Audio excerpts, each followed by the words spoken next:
Hello everybody, and welcome back. Last episode, we rescued Cassia, and now we have installed our new navigator. She's good to go. Now she can come with us when we go to planets and stations and such. She's now part of the team. Well, I'm not sure if we're going to bring her all of the time because we have to do without Abelard, and I really don't want to do without Abelard right now. But let's just take a look at her. She has this staff. It's doesn't do a whole heck of a lot of damage, and it's a melee weapon, but she does also have this pistol. Her strength is not going to be in her weapons. Her strength is in her spells. So we're going to have to maybe take her along and see how she does at some point. Everybody else got basic skills and passives. There is something that I would like to get done. We've had it in our journal forever. And it's this one. Defective servitors. The unusual behavior of the servitors should be discussed with High Factotum Janris Stanrock, who's responsible for all assets on board the Void ship. If you recall, we picked this quest up way back when we were still in the upper way on the planet, so we do need to deal with this situation. Hopefully we still can. And here is the Factotum Janris, so let's go speak with him about this. The corpulent man in lavish clothes bows before you, not without difficulty. A servo skull whirs over his shoulder, while the fingers of his augmented hand drum against the sheaf of papers he's holding. He regards you with attentive interest through the lens of his magnifying implant. Greetings, your ladyship. Janris Stanrock at your service, ma'am. Victus informed me about a problem with the servitors. What happened?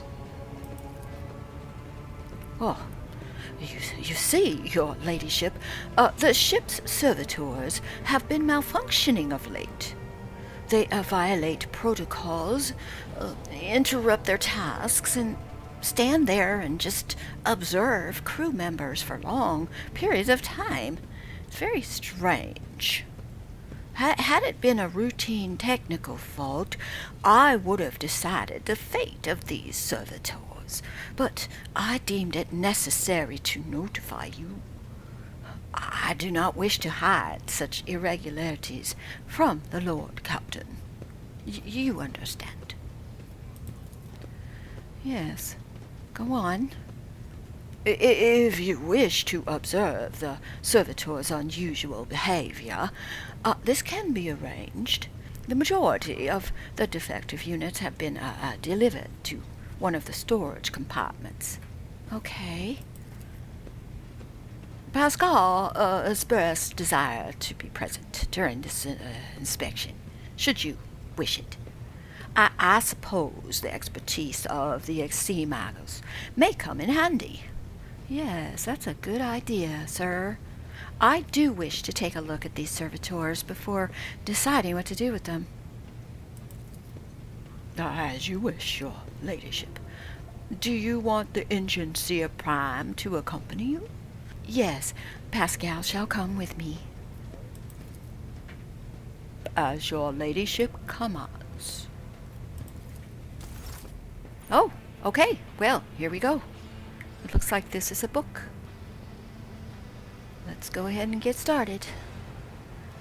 So, right here, let's see. We have made our way to Bay AKN 108. That's where we're going to find these servitors. When her ladyship arrived at the scene, she found the servitors in the same position that they assumed after they had been corralled into the bay, all standing in a long spiraling line and facing the center of their strange formation. The moment her ladyship crossed the threshold of the bay, their bodies jerked into motion, all as one, as if obeying a command. The servitors turned to face the Lord Captain.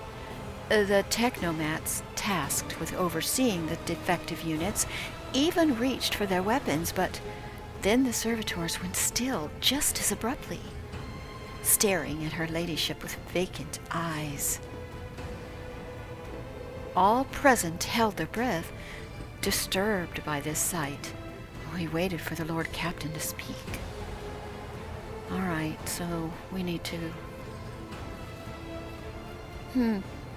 Pascal, can you please give them a closer look? The Engineer Prime slowly waded into the motionless ranks of the servitors, peering into their faces and checking the readings. There was no haste in Pascal's actions. With mesmerizing diligence, he inspected every single unit in his path. Binharnic prayers were his companions on this investigation. The examination confirmed the technomat's initial hypothesis. The servitors' souls, or rather, the souls of the people they once were, had awakened. Not yet fully conscious of their past and present, these half-machines could nonetheless feel primitive emotions and sensations such as fear and pain. This undesirable consequence of shoddily performed lobotomy is most rarely observed, and yet, for some unknown reason, it occurred in every single one. That is strange.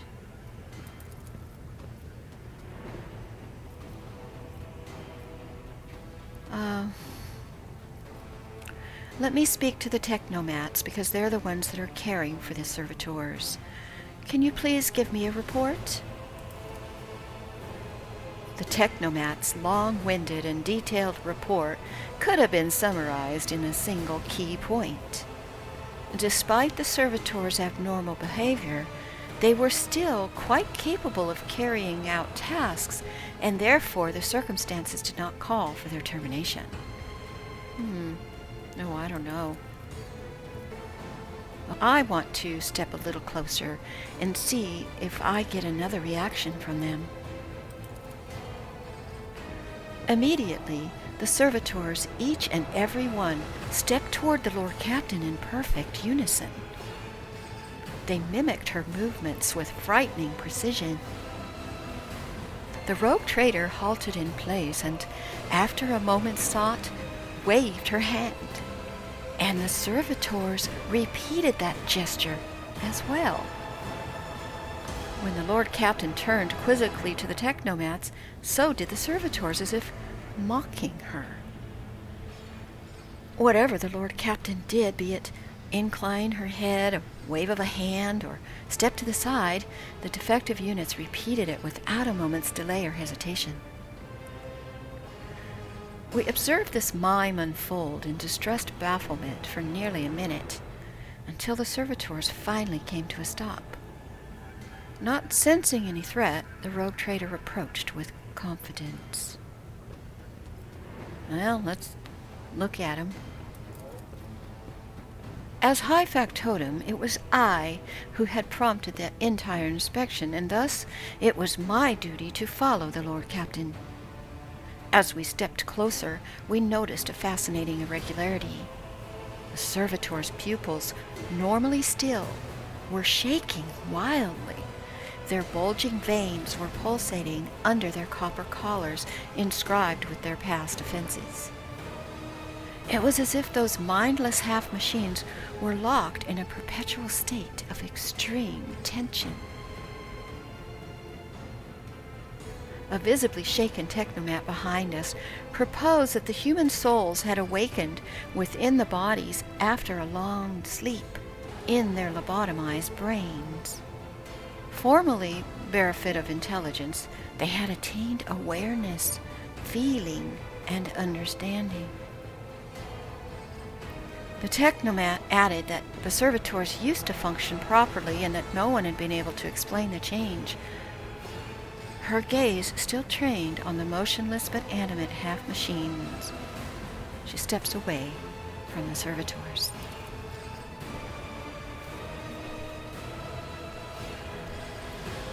Well, we can order that one of the servitors be disassembled and its components investigated, but we kind of already know what's going on here, and it's cruel to keep them living like this. And they can't be trusted, frankly. I'm ready to announce my decision. Her ladyship looked at me with unwavering resolve, and it was that confidence that wrenched me out of the nightmarish stupor that had me tensely observing the scene.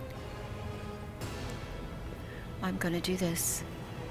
To dispose of the servitors so that their human souls may be released from torment. I 100% feel that that is the right thing to do. The Lord Captain's command was executed post-haste. All defective units were incinerated in furnaces, and their remains were expelled into the void. The crew was provided with replacement servitors and soon forgot all about the destroyed units. Yet this incident haunts my memories to this day. All right, that's all we needed to do. Well, that was fairly easy, and we completed that quest. Now, we have never been to the prison planet, even though we don't have a quest for that. Before we go to the ceremony, I would really like to do that. And we also have this rumor, which I am guessing that we are not going to have to deal with this in this system. So we really are basically finished. But we are going to get close to the prison planet and examine it, which is right here.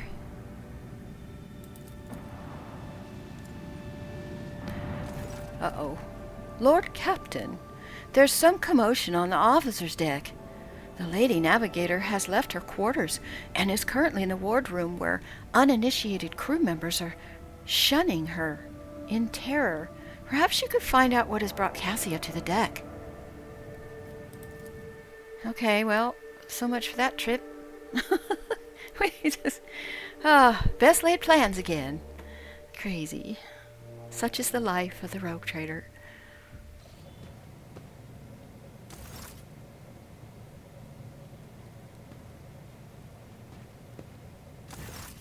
Lord Captain, my apologies. I did not notice your entrance. We're going to point at the book in Cassia's hands. I see you are fond of reading. Oh, this. I found this fascinating read on one of the shelves, and I must say, it has caught my eye. Its every chapter is written in verse. I find it so beautiful and enrapturing. Urak 5 had a vast archive of its own, of course, although most of the works within had to do with scholarly disciplines of some sort or another. Only in my sparse moments of respite was I allowed to escape into the pages of more embellished works. Well, the events that took place on Urak 5 must have shaken you greatly. Are you well? One should not underestimate the navigators of House Orselio, Lord Captain. Like a shawl of pale smoke, a faint malaise hangs upon my shoulders, but it will not be the slightest hindrance to my duty to humanity, and my duty to you. Well, I'm glad to hear that. Are you satisfied with your new attendants? Your servants are somewhat sluggish when it comes to attending a noblewoman of the Navis nobility, but they are quite tolerable. Thank you for your concern. Oh, perception test succeeded. Cassia cringes ever so slightly, adjusts the adornment on her forehead, then awkwardly hides her clawed fingers in the folds of her clothes. The unnatural appearance of navigators often becomes the topic of gossip among lowly servants and officers alike. It is clear that she does not feel comfortable aboard a ship teeming with new people. Yeah, I don't blame her. I think that would be quite overwhelming and intimidating. Well, I hope that you have had ample time to calm yourself in your powers. There are people on this ship who are far more impulsive and dangerous to others, and far less devoted to the God Emperor than a herald of the Navis nobility. But I did not need your words to see the shades of umber unease that whirl around your subjects whenever I am near. Were I not acquainted with such a reaction, I could have found their behavior and your question just now insulting. Lord Captain, would you kindly explain to me why you are pestering me with these questions? Inquiring about my mood and my needs, showing an interest in the books I am enjoying. You are behaving as if you possessed a shred of fellow feeling for one such as I. I beg your pardon, Lord Captain. That was no way for a navigator to conduct herself. Well, you have nothing to apologize for. Human emotions are natural, be they good or bad, and it is just as natural to share them with others. Please forgive me. I cannot even understand myself right now. Your words and attention have reminded me of life on the station, of Theobald and Felek. I do not understand. They were merely the keepers of Urak 5. So why do memories of those two make me feel a strange heaviness here? Oh. At the same time, I find myself overwhelmed with new excitement and anticipation. At last, I have set foot outside my familiar walls and into a world that I have only seen before in the pages of books. Your ship alone is a treasure trove of remarkable artifacts and curiosities. And just imagine the things that await beyond, but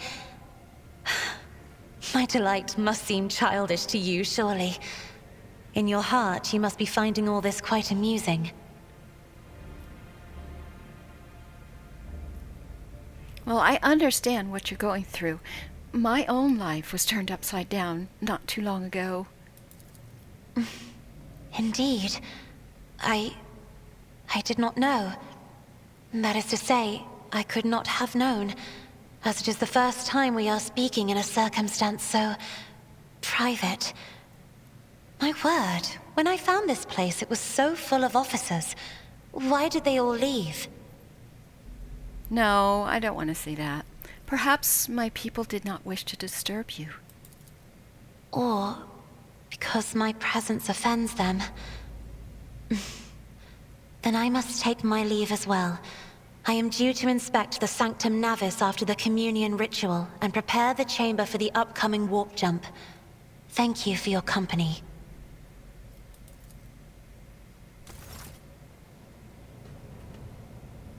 Oh, she is quite sweet.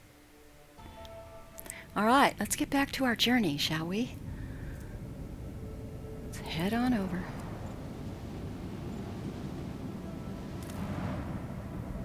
Let's begin a scan. It looks like a meteorite, not really even a planet. What do we got here? All right, everybody. Well, you know what? I think we're going to leave the episode here. Short and sweet today. But next time, we will explore Rykati Philia, the prison planet. Take care, all. Bye-bye now.